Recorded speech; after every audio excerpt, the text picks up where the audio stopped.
Let's return to the pool now and continue, Scott Oak, if you would, to advance our story from the morning heats.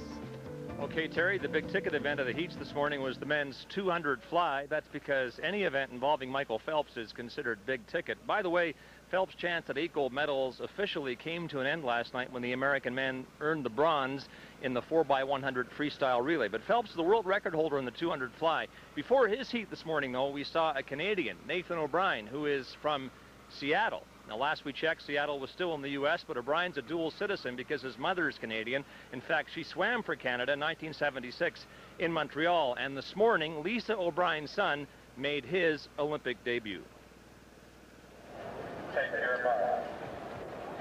Second of 5 heats in the men's 200-meter butterfly. Nathan O'Brien of Canada swimming in lane 4.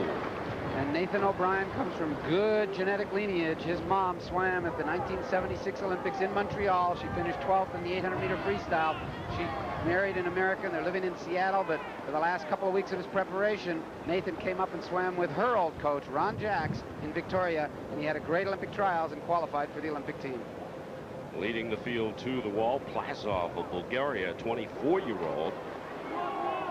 And O'Brien is in lane 4. He does, when he swims his best, he swims a very controlled first 2 lengths, and then he'll pick it up in the 3rd length, and the last length he'll come barreling on home, and that's obviously what he's attacked it in that fashion. The question is, will he have the 3rd and 4th length, Steve? Because he's right in the position where he likes to be at this point in the race. Right now it is Markovic of Serbia Montenegro coming to the wall, and he splits with a time of 57.36. They're halfway through this men's 200 fly. Top 16 will qualify for the semis. And the 200 butterfly was the problem for Mark Spitz. Yes, everybody heard he won 7 gold medals in 1972, but in 1968 he was supposed to win 6 gold medals. In the 200-meter butterfly, he was the world record holder, and he finished dead last 8th.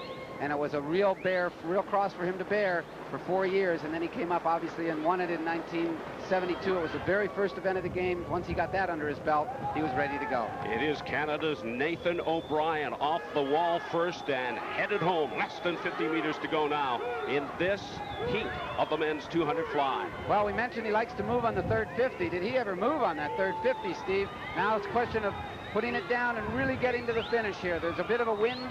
He might be able to feel it because it's right behind you on the way home, so he's going to take every little advantage he can. Canada's Nathan O'Brien, a couple of meters to go. He's going to win this heat, but there are still 3 more to come. Will that time stand up? 2 minutes, .12 for Nathan O'Brien. 2nd place to Young of Korea.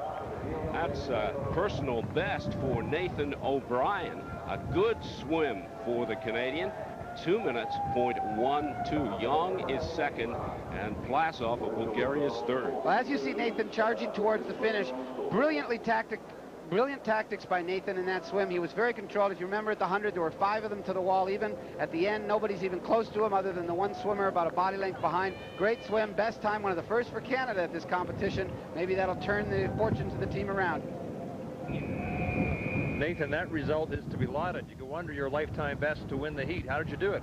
I've just been thinking about it the last 3 weeks, you know, preparing to get ready for this race.